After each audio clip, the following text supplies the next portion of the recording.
हे दोस्तों, इमेजिन करो एक छोटे से गांव का छोटा सा लड़का जो दिन के 17-17 घंटे काम करता था खेतों में। बट इतना काम करने के बाद भी कई बार उसे एक वक्त का खाना नहीं मिल पाता था। एक लड़का जिसने बहुत ही गरीबी में अपना बचपन बिताया, वही लड़का आगे चल के दुनिया की one of the biggest car companies का मालिक बनता है, Hyundai का। कैसे? एक कंपनी जो साउथ कोरिया की नहीं बल्कि दुनिया के हर कोने में आज फेमस हो चुकी है। इनफैक्ट साउथ कोरिया में तो Hyundai का मतलब आपको पता है क्या होता है? प्रोग्रेस। साउथ कोरिया में तो हर दीवार, हर रोड, हर घर के अंदर Hyundai का इन्फ्लुएंस है। Cars, electronics, bridge, civil works और भी बहुत जगह पे आपको Hyundai ही मिलेगा। लेकिन ये नाम इतना फेमस हुआ कैसे? वेल, Hyundai के जो फाउंडर है ना, चंग जू यंग, उनकी कहानी सिर्फ एक कहानी नहीं है बल्कि एक्चुअल में एक रोड मैप है सक्सेस के लिए। जिस कहानी को अगर आप अच्छे से सुनोगे तो उनकी कहानी में आपको 7 लेसन मिलेंगे। इनफैक्ट ये जो Hyundai नेम भी है, इस Hyundai नेम के एक्रोनिम से ही 7 लेसन मैं आपको इस वीडियो के एंड में बताने वाला हूं, जो आपके लिए वो सबसे इंपॉर्टेंट लेसन बनेंगे अगर आपको भी चंग जू यंग की तरह कुछ बड़ा अपनी लाइफ में करना है, तो कुछ एक्स्ट्रा ऑर्डिनरी करना है, तो जिसकी वजह से आप पूरी दुनिया में फेमस हो जाओ। क्या है वो लेसन? वो आज की इस केस स्टडी से, Hyundai की केस स्टडी से और उनके फाउंडर की स्टोरी से अच्छे से सीखने मिल जाएगी, जो आपकी सक्सेस का भी ब्लूप्रिंट बन सकता है। इसलिए उसे गौर से सुनना। प्लस लेसन्स मैं एंड में बताने वाला हूं, इसलिए ट्राई करना आप खुद से भी फाइंड आउट करने की कोशिश करो जब मैं आपको स्टोरी बता रहा हूं कि वो 7 सबसे इंपॉर्टेंट लेसन, उनकी कहानियों से आपको क्या सीखने मिलता है। ठीक है? अगर आपके लेसन मेरे लेसन से अलग होंगे तो उन लेसन्स को कमेंट करके भी जरूर लिख देना, ताकि दूसरों को भी और चीजें सीखने मिले। Now let's start. Now before starting this amazing story, चलो बात करते हैं आज के इस वीडियो के स्पॉन्सर के बारे में। दोस्तों, आज Hyundai की कहानी सुनकर है ना, मुझे पता है कई सारे लोग बहुत मोटिवेट हो जाएंगे। उनके अंदर भी एक जोश आएगा कि वो भी ऐसी $multi-million कंपनी खोले। या फिर कुछ लोग जो वीडियो देख रहे हैं उनमें से कई लोग ऐसे भी होंगे जो ऑलरेडी बिजनेस कर रहे होंगे या एटलीस्ट स्टार्ट करने का सोच रहे होंगे या शायद किसी कंपनी को मैनेज कर रहे होंगे। अगर इनमें से आप कोई भी हो तो आपको पता ही होगा कि कंपनीज में अलग अलग प्रोजेक्ट्स पर काम चलता रहता है और ये प्रोजेक्ट्स अगर अच्छे से मैनेज ना किए जाए तो वो बहुत ज्यादा इशू क्रिएट कर सकते हैं। प्रॉफिट तो दूर की बात है, कंपनीज बंद भी हो सकती है अगर प्रोजेक्ट मैनेजमेंट अच्छे से ना हो तो, ऑपरेशंस अच्छे से ना हो तो। और आपका प्रोजेक्ट अच्छे से मैनेज होता रहे, उसके लिए आज मैं आपको इंट्रोड्यूस कर रहा हूं Odoo से, जो कि एक अल्टीमेट बिजनेस मैनेजमेंट सॉफ्टवेयर है, जो आपको डेली ऑपरेशंस ऑर्गेनाइज और मैनेज करने के लिए कई सारे एप्लीकेशंस प्रोवाइड करता है। चाहे आपको इनवॉइस भेजना हो, पेमेंट्स रिसीव करना हो, इन्वेंट्री को ट्रैक करनी हो, वेबसाइट मैनेज करनी हो, पूरे बिजनेस का एनालिसिस करना हो, रिपोर्टिंग करना हो, या भले और भी बहुत सारे ऑपरेशंस परफॉर्म करने हो, सब यहां से हो जाएगा। और तो और Odoo पे एक अल्टीमेट प्रोजेक्ट मैनेजमेंट ऐप भी है, जिसके बारे में आपको बताना चाहूंगा। मेरा एक वीडियो जो संडे को रिलीज होता है, वो भी सॉर्ट ऑफ एक प्रोजेक्ट है, जिसमें बहुत से अलग अलग task like thumbnail, title, script recording, editing, finally SEO and uploading आता है। और ये सब टास्क कई बार अलग अलग लोग करते हैं, जिनसे हर बार कोऑर्डिनेट करना और स्ट्रीमलाइन करना एक बड़ा टास्क रहता है। इसलिए Odoo का ये प्रोजेक्ट मैनेजमेंट एप्लीकेशन मेरे लिए भी बहुत काम का है, जिसे टेस्ट करके इसके रिजल्ट्स अमेजिंग मिलते हैं। ये ऐप से आप कई सारे प्रोजेक्ट्स मैनेज कर सकते हो और प्रोजेक्ट्स में आपके टास्क को ऑर्गेनाइज कर सकते हो, एंड ये अल्टीमेटली आपकी टीम की प्रोडक्टिविटी को बूस्ट करता है। बस प्रोजेक्ट ऐप में जाके न्यू प्रोजेक्ट बनाते हुए Odoo पे ही आपको कई सारे हेल्पफुल टेम्पलेट्स मिल जाएंगे, जैसे कि डिजिटल मार्केटिंग, रिसर्च प्रोजेक्ट या फिर podcast and video production. Let's select this. बस अपने हिसाब से एडिट कर सकते हो और डेटा डाल सकते हो, ऐसे सारा का सारा जैसे मैंने यहाँ पे डाला है अपने हिसाब से, है ना? एकदम कॉम्प्रिहेंसिव डैशबोर्ड।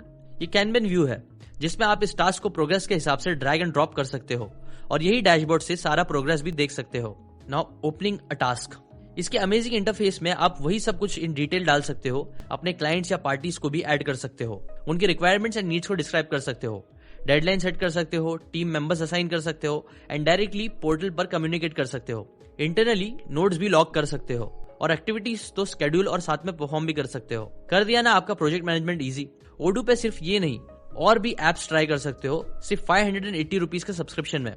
सिर्फ इतने में ये सारी चीजें अवेलेबल है। तो आज ही डिस्क्रिप्शन में दी हुई लिंक पर जाके क्लिक करें एंड Odoo के इस अमेजिंग प्रोजेक्ट मैनेजमेंट ऐप का डेमो लेकर फ्री में उसे यूज करना स्टार्ट करिए, जो शायद फिर आपको भी Hyundai जैसी कंपनी, बहुत बड़ी कंपनी स्टार्ट करके बहुत से मेगा प्रोजेक्ट्स एग्जीक्यूट कर सकते हो। Now coming back to story. 1915 में कोरिया का एक छोटा सा गांव आसानरी में एक लड़का पैदा हुआ। नाम था चंग जू यंग। ये गांव आज के नॉर्थ कोरिया का हिस्सा है, जो तब एक गरीबी और दुख से भरा हुआ इलाका था। चंग का जन्म एक किसान के घर में हुआ था और फैमिली इतनी गरीब थी कि दिन भर खेतों में काम करने के बाद भी उनके पास पेट भर के खाना कई बार नहीं होता था। चंग अपने माँ बाप की मदद के लिए छोटी सी उम्र में ही खेत में काम करने लग जाते थे, लेकिन उनके अंदर हमेशा से सपना था अपनी गरीबी के इस चक्रव्यूह से बाहर निकलने का। एक दिन उन्होंने अपनी माँ से पूछा कि माँ, क्या हम कभी इस गरीबी से बाहर निकल पाएंगे? तब उनकी माँ ने जवाब दिया, जिस जवाब ने उन्हें बहुत ज्यादा इमोशनली हिला के रख दिया। उनकी माँ ने कहा, बेटा गरीबी हमारी किस्मत है, गरीब पैदा हुए हैं और गरीब ही मरेंगे ना। ये वाला जो जवाब था ना, वो उनके दिल को चुभ गया और उसी दिन उन्होंने तय किया कि वो अपनी जिंदगी और किस्मत दोनों को बदलेंगे और अपनी किस्मत खुद लिखेंगे। चंग के अंदर जो डिटर्मिनेशन था ना, वो बेमिसाल था। एक बार उन्होंने डिसाइड कर लिया कि वो अपनी लाइफ बदलेंगे, तो उनका डिटर्मिनेशन भी फिर उसी लेवल का था।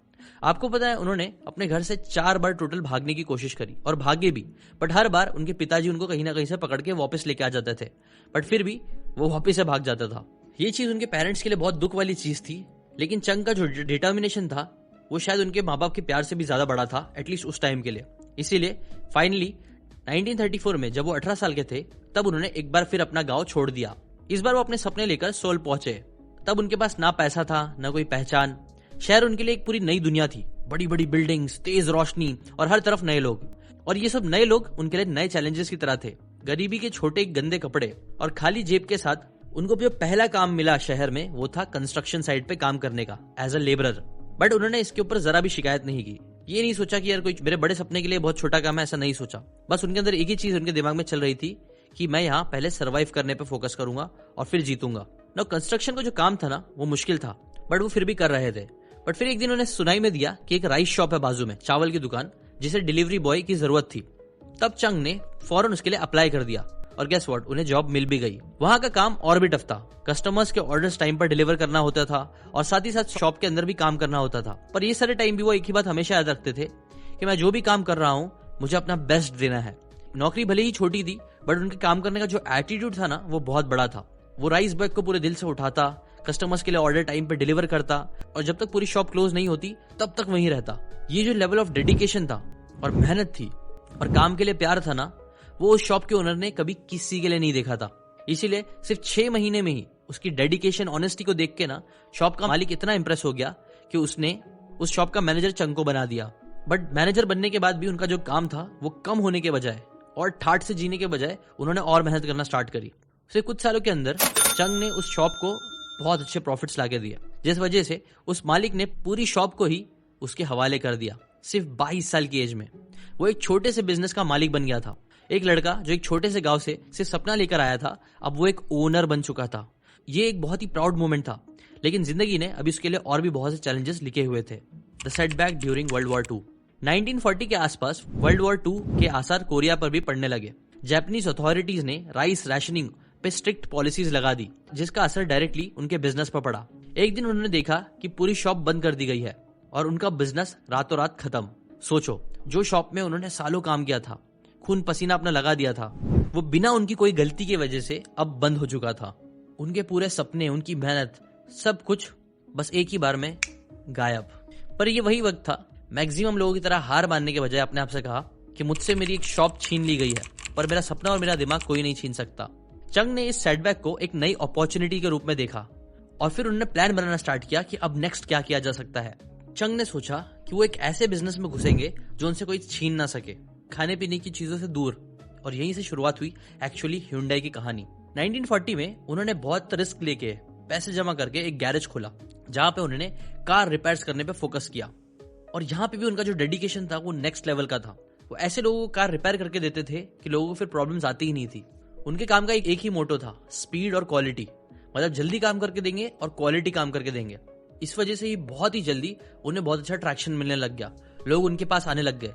लेकिन जैसे ही ट्रैक्शन मिलना स्टार्ट हुआ, गेस व्हाट, एक और मुसीबत उनके ऊपर टूट पड़ी। उनका जो गैरेज था वो जल गया, सब कुछ खत्म। ऐसा लग रहा था कि ऊपर वाला बार बार उनको टेस्ट कर रहा है, अलग अलग परेशानियां देके। बट उन्होंने भी ठान लिया था कि चाहे कुछ भी हो जाए, वो अपने सपने को खत्म नहीं होने देंगे। इसलिए फिर उन्होंने और जी जान लगा के और मेहनत से एक और गैरेज की फ्रेश स्टार्ट करी। और अगेन उन्होंने अपने कॉम्पिटिटर्स के कंपैरिजन में दूसरों से बहुत ही ज्यादा स्पीड और क्वालिटी में काम किया, जिसकी वजह से गैराज जलने के बाद भी जो लोग थे, वो पुराने लोग भी उनके पास आ रहे थे। दूसरों ने भी वर्ड ऑफ माउथ देना चालू कर दिया, जिस वजह से उनके गैरेज कंपनी काफी अच्छे चलने लग गई। 1946 में ही उन्होंने अपने मोटर रिपेयर जो शॉप थी ना, उसको ह्यूंडई मोटर सर्विसेज सेंटर का नाम दिया और रिलॉन्च किया। और यहाँ पे वो सिर्फ गैराज में कार को रिपेयर नहीं करते थे, बल्कि ये एक आप बोल सकते हो इनोवेशन का हब था। जैसे कि फॉर एग्जाम्पल उन्होंने एक बार क्या किया कि जो 1.5 टन की ट्रक्स होती है ना, उसको 2.5 टन की ट्रक में कन्वर्ट कर दिया। गैसोलीन कार्स के बजाय चारकोल वाली इंजन व्हीकल उसको बना डाली, क्योंकि तब फ्यूल की कमी हो रही थी। ये दिखाता है कि कैसे वो सिर्फ एक मैकेनिक नहीं थे, बल्कि वो विजनरी प्रॉब्लम सॉल्वर थे। ऐसी छोटी बड़ी और भी बहुत सारी चीजें, इनोवेशंस वो करते रहते थे गाड़ियों को लेकर, जिसकी वजह से उनका गैरेज बहुत ही ज्यादा सक्सेसफुल बन गया। चंग का कॉन्फिडेंस और विजन भी बढ़ता गया और यहीं पे उनका मन किया कि अब कुछ और भी करना चाहिए। उन्होंने नोटिस किया कि कैसे साउथ कोरिया जो है उसका इंफ्रास्ट्रक्चर बहुत खराब हो चुका है वर्ल्ड वॉर 2 के बाद। इसीलिए उन्होंने सोचा कि क्यों ना रोड, ब्रिजेस और हर तरह के इंफ्रास्ट्रक्चर में वो कुछ ना कुछ हेल्प कर सके। इसी चीज के साथ उन्होंने 1947 में ह्यूंडई सिविल इंडस्ट्रीज को शुरू की, जो बाद में ह्यूंडई इंजीनियरिंग एंड कंस्ट्रक्शन बना, जो बहुत बड़ा हुआ। बट आपके दिमाग में आना चाहिए कि यार, कार रिपेयर करते करते ये डायरेक्टली कंस्ट्रक्शन साइड में कैसे आ गए और इतना बड़ा जंप हुआ कैसे? वेल, जैसे कि मैंने आपको बताया, चंग का जो दिमाग था ना, वो बहुत ही इनोवेटिव था। जो भी कस्टमर वहां पे आता था, वो सिर्फ उसके लिए काम नहीं करते थे, बल्कि उसके प्रॉब्लम के नए नए सोल्यूशन ढूंढ के उसको दे देते थे। जैसे कि जब फ्यूल की कमी पड़ी तो चारकोल वाला इंजन बना दिया, व्हीकल बना डाली। ट्रक की लोडिंग कैपेसिटी बढ़ाना है तो उसके लिए कुछ इनोवेशन लगा दिया। ये सारी चीजें उस टाइम के लिए बहुत रेवोल्यूशनरी थी। जो चीजें और उनकी मेहनत, उनकी ऑनेस्टी, उनकी क्वालिटी देखकर यूएस के जो मिलिट्री ऑफिशियल्स थे ना, उन तक बात पहुंच गई और उनको भी ये बहुत ज्यादा इंप्रेसिव लगा। इसीलिए उन्होंने ह्यूंडई मोटर सर्विसेज सेंटर्स को रिकॉग्नाइज करना शुरू कर दिया।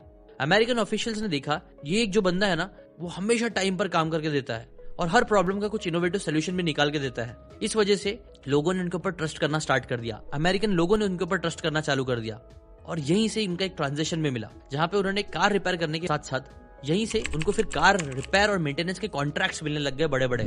यही कॉन्ट्रैक्ट्स उनके फाइनेंशियल फाउंडेशन बन गया, जो फिर उनके फ्यूचर का सक्सेस का एक बहुत बड़ा बेस बना। जैसे कि मैंने आपको बताया, वो सिविल लाइन में आ गए थे।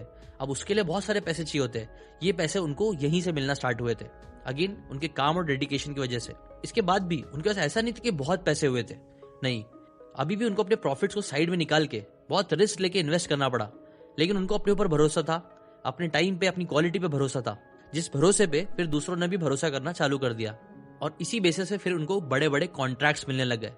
अमेरिकन मिलिट्री और कोरियन गवर्नमेंट दोनों को ही ना उस टाइम पे रिलायबल कॉन्ट्रैक्टर की जरूरत थी और ह्यूंडई सिविल इंडस्ट्री ने ये जरूरत को बहुत अच्छे से पूरा किया, जिस वजह से उनको फिर और बड़े बड़े कॉन्ट्रैक्ट्स मिलने लग गए और उनके प्रॉफिट्स बढ़ने लग गए। जिन पैसों से, प्रॉफिट से उन्होंने अय्याशी नहीं करी, बल्कि उन्होंने उसे वापस से अगेन अपने बिजनेस में इन्वेस्ट किया और ये फाइनेंशियल स्टेबिलिटी ने फिर ह्यूंडई को बहुत ज्यादा स्केल करने में मदद करी। चंग जो थे ना, नेचुरली ना वो नेटवर्क करने में बहुत अच्छे थे। उनका काम, उनका रेप्यूटेशन उनके लिए सबसे बड़ा एसेट था और उस एसेट को वो बहुत अच्छे से यूज करते थे रिलेशनशिप्स बनाने में। गवर्नमेंट ऑफिशियल्स के साथ, मिलिट्री के इन्फ्लुएंशियल लोगों के साथ उनसे बातें करके वो नेटवर्किंग करते रहते थे, ट्रस्ट बिल्ड करते रहते थे, जो अगेन रीजन बना बड़े बड़े कॉन्ट्रैक्ट्स मिलने का।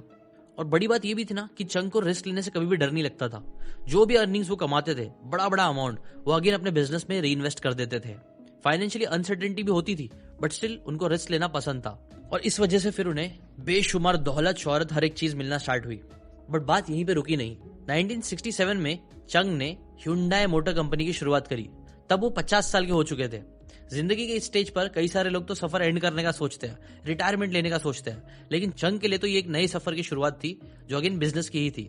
उन्होंने देखा कि कैसे साउथ कोरिया में ना इंडस्ट्रियलाइजेशन फेज चल रहा है, लेकिन कार्स के मामले में पूरा देश फॉरेन इंपोर्ट्स पर डिपेंडेंट था। तब उन्होंने सोचा कि अपनी कार हो, अपनी खुद की कार हो, तो हम सिर्फ एक कस्टमर ही नहीं, ग्लोबल प्लेयर बन सकते हैं। और यहीं से ह्यूंडई मोटर कंपनी की शुरुआत हुई। ह्यूंडई मोटर कंपनी का पहला मॉडल ह्यूंडई पोनी था, जो साउथ कोरिया की पहली अपनी खुद से डिजाइन करी हुई कार थी। और ये कार क्योंकि उनकी खुद की थी, इसलिए साउथ कोरिया के लोगों ने उसे बहुत ज्यादा प्राइड और बहुत ज्यादा प्यार भी दिया। उस वक्त एक डेवलपिंग कंट्री के लिए अपनी खुद की कार बनाना ऑलमोस्ट इम्पॉसिबल सा लगता था, लेकिन ह्यूंडई पोनी ने इस इम्पॉसिबल चीज को पॉसिबल करके दिखा दिया था। ये कार साउथ कोरिया के अंदर ही बहुत ज्यादा हिट हुई, लेकिन जब इसे इंटरनेशनल मार्केट में लॉन्च करा गया तो वो फ्लॉप हो गई। लोगों ने बोला कि तुम साउथ कोरिया के लिए कार बनाते रहो, सही है, बट इंटरनेशनल मार्केट तुम्हारे लिए नहीं है, उसमें तुम्हारा सर्वाइव करने का कोई चांस नहीं है। बट चंग जानते थे कि ये फेलियर एक्चुअली बस एक छोटा सा सेटबैक है और ये उन्हें और नई अपॉर्चुनिटीज लाने में हेल्प करेगा। तब उन्होंने कहा कि अगर आज डिमांड नहीं है तो इसका मतलब ये नहीं कि कल नहीं होगी। प्रॉब्लम डिमांड की नहीं है, हमारी तैयारी की है। The factory Gamble. चंग ने दुनिया को तब सरप्राइज किया जब उन्होंने ह्यूंडई मोटर कंपनीज के लिए एक नई फैक्ट्री बनाने का फैसला किया। ये फैक्ट्री इतनी बड़ी थी जिसमें 3 lakh cars per year produce की जा सकती थी। लोगों को लगा कि ये तो एकदम पागलपन है। जितने भी क्रिटिक्स थे सब उनकी बुराई करने लग गए। एक कार कंपनी जो इंटरनेशनल मार्केट में फेल हो गई है, उसके लिए इतना बड़ा इन्वेस्टमेंट करना, मतलब ऑलमोस्ट अपना फ्यूचर खत्म कर लेना। लेकिन चंग के दिमाग में एक अलग ही विजन था। वो हमेशा आगे का सोचते थे। उन्होंने अपनी टीम को बोला, हमारी कार फेल नहीं हुई है, हमने तो सिर्फ सीखा है कि मार्केट को एग्जैक्टली चाहिए क्या है। अगली बार हम रेडी रहेंगे और मार्केट को वो देंगे जो उनको चाहिए। और इसी के साथ लॉन्च हुई Hyundai Pony 2। इस विजन के साथ Hyundai ने अपना next model Hyundai Pony 2 design किया। इस मॉडल के Hyundai ने मार्केट की डिमांड को डीपली समझा, स्टडी करा कि लोगों को चाहिए क्या होता है। कार का डिजाइन, परफॉर्मेंस, वो सारी चीजें इंक्लूड करी जो बायर्स को सबसे ज्यादा पसंद होती है। और इस वजह से फिर जब Pony 2 लॉन्च हुई ना, तो वो सिर्फ साउथ कोरिया में नहीं बल्कि अफ्रीका, लैटिन अमेरिका और कनाडा जैसे इंटरनेशनल मार्केट में भी हिट हो गई। ये Hyundai की पहली कार थी जिसको ग्लोबल एक्सेप्टेंस मिला और इंटरनेशनल डोर्स यहीं से Hyundai के लिए खुल चुके थे। चंग के क्रिटिक्स ने जब Hyundai Pony के फेलियर को लेकर उनका मजाक उड़ाया, उन्होंने तभी डिसाइड किया था कि वो एक ग्लोबल कंपनी तो बनेंगे ही, चाहे कुछ भी हो जाए। हाँ, वो जानते थे जब उन्होंने शुरुआत करी थी तब उनकी कंट्री एक डेवलपिंग कंट्री थी, बट वो हमेशा से जानते थे कि वो दुनिया के टॉप प्लेयर्स में आएंगे ही आएंगे। इस फैक्ट्री गैम्बल के बाद, Pony 2 के सक्सेस के बाद Hyundai मोटर कंपनीज थी ना, वो सिर्फ एक मैन्युफैक्चरिंग कंपनी नहीं बल्कि साउथ कोरिया के लिए एक इंडस्ट्रियल प्राइड का सिंबल बन गया। ना Hyundai मोटर्स के लिए देखो सबसे बड़ा चैलेंज था यूएस मार्केट को कॉन्कर करना। 1980s का टाइम था एंड यूएसए में कार बायर्स की लॉयल्टी एस्टैब्लिश ब्रांड के साथ ही थी, जो जापानीज कंपनी यूजुअली थी। Hyundai जैसे नए प्लेयर्स के लिए किसी को ट्रस्ट नहीं था, इसीलिए सबको इम्पॉसिबल लग रहा था कि वो लोग यूएसए में कुछ करके दिखा पाएंगे। लेकिन चंग ने जब डिसाइड कर लिया कि वो करेंगे इस मार्केट को क्रैक, तो डिसाइड कर लिया। ये उनके लिए एक बहुत बड़ा टेस्ट तो था, बट इस टेस्ट को पार करने के लिए उन्होंने एक यूनिक स्ट्रैटेजी के साथ यूएस मार्केट में एंट्री ली। उन्होंने देखा कि कैसे वहां के लोग जो है ना, वो अफोर्डेबल और रिलायबल कार्स चाहते तो थे, लेकिन कई बार उन्हें वैसी कार मिल नहीं पाती थी, तो उन्होंने इनके ऊपर ही टारगेट करना स्टार्ट किया। 1986 में Hyundai ने Hyundai Excel को लॉन्च करा, जो एक सब कॉम्पैक्ट छोटी कार थी, जो सेकेंड हैंड कार के प्राइस में उन्होंने लॉन्च करी, लेकिन नए मॉडल्स के साथ, नए फीचर्स के साथ। और ये सिर्फ प्राइस पॉइंट का गेम नहीं था। Hyundai Excel के साथ कंपनी ने 5 साल की वारंटी भी ऑफर करी। ये उस टाइम के हिसाब से बहुत बड़ी बात थी। कोई भी मैन्युफैक्चरर में इतना दम नहीं था कि इतना बड़ा क्लेम करके वो लोगों को वारंटी दे सके। और ये जो वारंटी का उनका जो गेम था, ये दिखा रहा था कि कैसे Hyundai को अपने प्रोडक्ट पे बहुत ज्यादा भरोसा है। और उन्होंने इससे एक क्लियर मैसेज दुनिया के सामने रख दिया कि हमारी कार सिर्फ सस्ती नहीं है बल्कि रिलायबल भी है, और अगर हम उस पर भरोसा करते हैं तो कस्टमर्स भी करेंगे। इसीलिए 1986 Hyundai के लिए एक गेम चेंजर साल साबित हुआ। Hyundai Excel के अफोर्डेबल प्राइस और वारंटी की वजह से कई सारे लोगों के लिए एक न्यू कार खरीदना आसान हो गया था। और उसी साल में Hyundai ने यूएसए में 1,70,000 कार्स बेच डाली, और इसके साथ ही Excel top selling imported car बन चुकी थी। और ये सक्सेस पूरी दुनिया के लिए, हर इंडस्ट्री के लिए शॉक की बात थी, बिकॉज साउथ कोरिया की कंपनी जिसने पहले ही मॉडल के साथ यूएसए मार्केट में अपना दबदबा बनाना चालू कर दिया। क्रिटिक्स हमेशा Hyundai के ग्लोबल एम्बिशंस का मजाक उड़ाते थे। उन्होंने ये भी एडमिट किया कि Hyundai Excel की सक्सेस तो पूरी इंडस्ट्री के रूल्स को ही बदल दी है, बट चंग ने ये सब कर पाए बिकॉज उनका विजन हमेशा से क्लियर था और उनके स्ट्रैटेजीज मजबूत थी, जिस वजह से ही उन्होंने कई सारी इम्पॉसिबल चीजों को पॉसिबल किया। और उन्होंने एक फेमस लाइन भी कही, अगर आप कस्टमर्स की जरूरत को समझकर उन्हें वैल्यू देते हो तो दुनिया का कोई भी मार्केट आपके लिए बंद नहीं है। और ये पूरी कहानी से लेसन अब देखते हैं हम क्या है। आपने इस पूरी स्टोरी से क्या लेसन सीखे, आप कमेंट करके बताना। मैं आपको बताता हूँ वो 7 लेसन जो Hyundai इसके एक्रोनिम से ले सकते हो, जो बेसिकली आपके सक्सेस का ब्लूप्रिंट बन सकता है। वो ये है, फर्स्ट H से हैव अ विजन, आगे का सोचो, बड़ा सोचो। अगर आप बड़ा सोचोगे और एंड का सोचोगे तो आपके लिए प्लान करना, स्ट्रेटेजाइज करना, रोड मैप बनाना आसान होगा। Hyundai का वाई स्टैंड करता है योर कस्टमर्स मैटर। कस्टमर्स की जरूरत को समझना सबसे इंपॉर्टेंट है, बिकॉज अगर आप उनकी जरूरत को समझ लेते हो तो वो आप पे ट्रस्ट करने लग जाएंगे, और एक बार ट्रस्ट करने लग गए तो वो आपसे चीजें खरीदेंगे भी। नेक्स्ट, यू स्टैंड करता है अनस्टॉपेबल रेजिलियंस के लिए। चंग जो थे वो कई बार उन्होंने फेलियर को, आपने देखा होगा उनकी स्टोरी में कई फेलियर्स उनको मिले, उनके बचपन से लेके इनफैक्ट बूढ़े होने तक उन्होंने कई सारे बड़े बड़े फेलियर्स को फेस किया, लेकिन हर फेलियर को उन्होंने फेलियर की तरह देखने के बजाय एक अपॉर्चुनिटी की तरह देखा, अपने आप को ग्रो करके, चेंज करके, पिवट करके और मेहनत से आगे बढ़ने के लिए। Next, never give up attitude. कई बार जब लोगों ने उनका मजाक उड़ाया, जब कार्स नहीं चली, तब भी उनके अंदर एक चीज हमेशा से थी कि यार गिव अप नहीं करना है। जब उनका विजन क्लियर है, उनको पता है वो अच्छी चीजें कर सकते हैं, तो गिव अप क्यों करना। और इसी वजह से फिर नेक्स्ट पॉइंट पे आया जो है डेयर टू टेक रिस्क्स। बड़ा सपना देखना सिर्फ इंपॉर्टेंट नहीं है, उसके साथ साथ कई बार बड़े रिस्क भी लेने पड़ते हैं। जैसे चंग ने बड़ी सी फैक्ट्री बना के डाल दी, ये चीज कर पाना सबके बस की बात नहीं थी। गांव का अपना घर छोड़ के शहर में आना, फिर कंस्ट्रक्शन जॉब छोड़ के राइस शॉप में जाना, ऐसे आप देखोगे तो छोटे से बड़े लेवल पे हर जगह पे उन्होंने कई सारे रिस्क लिए, और सिर्फ रिस्क ही नहीं लिए। नेक्स्ट लेसन, ए से अडेप्ट टू चेंज। उन्होंने अपने आप को अडेप्टेबल भी रखा। ऐसा नहीं था कि वो गिव अप नहीं करेंगे, मतलब एक ही चीज को बार बार करते रहेंगे, नहीं। उन्होंने मार्केट की नीड के हिसाब से उन्होंने जब देखा कि यार मेरी जो कार है वो साउथ कोरिया में तो चल रही है लेकिन इंटरनेशनल मार्केट इसको एक्सेप्ट नहीं कर रही है, तब उन्होंने अपने आप को अडेप्ट किया, अपने आप को चेंज किया, मार्केट की नीड को समझते हुए अपने सिस्टम्स को चेंज किया और फिर वापिस से लॉन्च किया। और लास्ट आए इम्पैक्ट बियॉन्ड प्रॉफिट्स।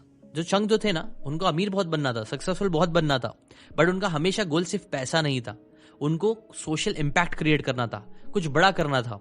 चाहे फिर वो कार्ड्स क्रिएट करके हो, अपने देश का नाम बड़ा करके हो, इंफ्रास्ट्रक्चर बड़ा करके हो, या फिर लोगों की कार खराब हो गई है तो सिर्फ उसको रिपेयर करके हो। जब भी उन्होंने अपने काम किया तो सिर्फ काम के लिए या पैसे के लिए नहीं देखा, उन्होंने इम्पैक्ट क्रिएट किया जो कि प्रॉफिट से बहुत ज्यादा ऊंचा था।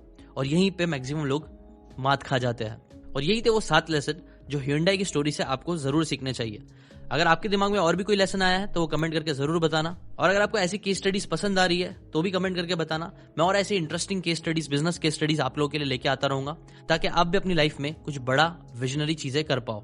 ना इस बुक की कई सारी बातें made in Korea, Chung Ju Yung and the rise of Hyundai by Richard M Steers. इस बुक में आपको इससे रिलेटेड कई सारी डिटेल स्टोरी और अच्छे से मिल जाएगी। इसकी भी लिंक मैंने डिस्क्रिप्शन में दे दिया है। अगर आपको ऐसी और बातें सीखते रहनी है तो चैनल को सब्सक्राइब करके जरूर रखना। मैं ऐसी अमेजिंग केस स्टडीज और बुक की समरी आप लोगों के लिए लेके आता रहूंगा इस चैनल पे। ठीक है, मिलते हैं नेक्स्ट वीडियो में। Till then.